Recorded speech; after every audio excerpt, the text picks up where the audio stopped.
ஜனவரி 7 மற்றும் 8ஆம் தேதி உலக முதலீட்டாளர்கள் மாநாடு சென்னையில் நடக்கிறது. 30க்கும் மேற்பட்ட நாடுகளில் இருந்து 100க்கும் அதிகமான வளரும் முதலீட்டாளர்கள் பங்கேற்பதற்கான வாய்ப்பை தமிழ்நாடு வழங்குகிறது. வர விரும்புவோர் கீழே குறிப்பிட்டுள்ள இணையதளத்தில் பதிவு செய்யவும். குறைந்த விலை, நிறைந்த தரம், தங்கள் தேவைகள் அனைத்தும் ஒரே இடத்தில். ஜெயச்சந்திரன் டெக்ஸ்டைல்ஸ். தலைவர் இறந்த பிறகுமா கேலி?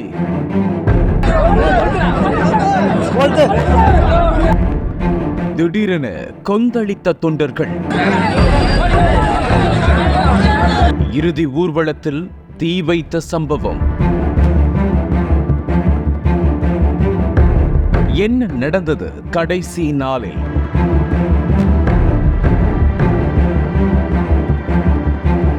தேமுதிக தலைவர் விஜயகாந்தின் இறுதி ஊர்வலம் திட்டமிட்டபடி 29ஆம் தேதி மாலை தொடங்கியது. தீவுத்திடலில் இருந்து புறப்பட்டு பூந்தமல்லி சாலை வழியாக கோயம்பேட்டில் உள்ள தேமுதிக தலைமை அலுவலகம் சென்றடைந்தது. இதற்காக அந்த பகுதியில் வாகனங்களுக்கு அனுமதி இல்லை என்றும் பொதுமக்கள் அந்த வழியை தவிர்க்க வேண்டும் எனவும் சென்னை மாநகர போக்குவரத்து காவல்துறை அறிவித்திருந்தது. ஆனால் வழிநெடுகிலும் லட்சக்கணக்கில் மக்கள் கூட்டம் நிறைந்து நின்றதால் திட்டமிட்ட நேரத்திற்கு செல்வதில் சிரமம் ஏற்பட்டுள்ளது. இதற்கிடையில் அஞ்சலி செலுத்த பொதுமக்கள் சாலை முழுவதும் திரண்டதால் கடுமையான போக்குவரத்து நெரிசல் ஏற்பட்டுள்ளது. இதனால் பொதுமக்கள் ஈவேரா சாலை வழியாக செல்வதை தவிர்க்குமாறு சென்னை போக்குவரத்து காவல்துறை தொடர்ந்து அறிவுறுத்தியது. ஆனாலும் கட்டுக்கடுங்காத மக்கள் வெள்ளம் சாலை நெடுகிலும் வழிந்தது.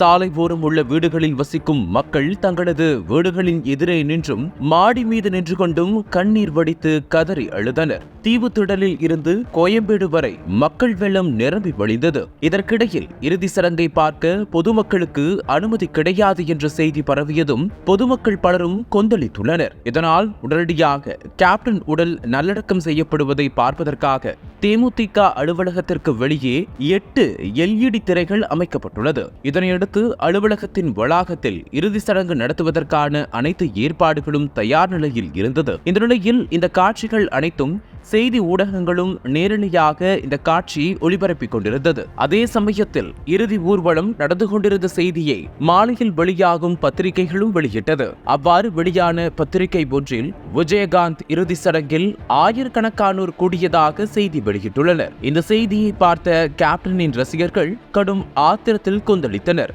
இதுகுறித்து தகவல் அறிந்த மற்ற ரசிகர்களும் அந்த செய்தித்தாளை வாங்கி பார்த்துள்ளனர். அதில் அவர்கள் குறிப்பிட்ட ஆயிரக்கணக்கானோர் என்ற செய்தி வெளியாகி இருந்ததால் அந்த பகுதியில் எந்தெந்த கடைகளில் எந்தெந்த செய்தித்தாள் விற்பனை செய்யப்பட்டதோ அங்கு சென்று செய்தித்தாள் முழுவதையும் வாங்கி கீழே போட்டு மிதித்து தீயிட்டு கொளுத்தி உள்ளனர். அப்போது அங்கு கூடிய கேப்டனின் தீவிர ரசிகர்கள் ஆக்ரோஷமாக சத்தமிட்டு கடும் கண்டனங்களை எழுப்பி அனைத்து பத்திரிகைகளையும் கொளுத்தியுள்ளனர். இதனால் அந்த இடம் மேலும் பரபரப்பாக காட்சி தந்துள்ளது. இன்னும் சிலரோ விட்டால் 100 பேர் என்று கூட செய்தி போடுவீர்களா எனவும், கேப்டன் இருக்கும் போதுதான் எப்போதும் கேலி செய்து எழுதினீர்கள், அவர் இறந்த பிறகும் இப்படித்தான் எழுதுவீர்களா என்று கதறியபடி கேள்வி எழுப்பியிருந்தார்கள். இந்த காட்சிகளை அங்கு அலைக்கடல் என கூடியிருந்த அவரின் தொண்டர்களே வீடியோ எடுத்து சமூக வலைதளங்களில் வெளியிட்டு உள்ளனர். இந்த வீடியோ காட்சிகள் தற்போது அதிகமாக பகிரப்பட்டு வருகிறது. அதன் பின்னர் ஒரு வழியாக இந்த கொந்தளிப்பு அடங்கியுள்ளது.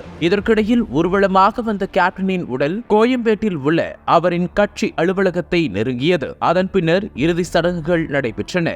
இதில் தமிழக முதல்வர் மு.க. ஸ்டாலின் உட்பட ஏராளமான அரசியல் பிரமுகர்கள், சினிமா நட்சத்திரங்கள் என அனைவரும் கலந்து கொண்டனர். அதன் பின்னர் 72 குண்டுகள் முழங்க அரசு மரியாதையுடன் அவரது உடல் நல்லடக்கம் செய்யப்பட்டது.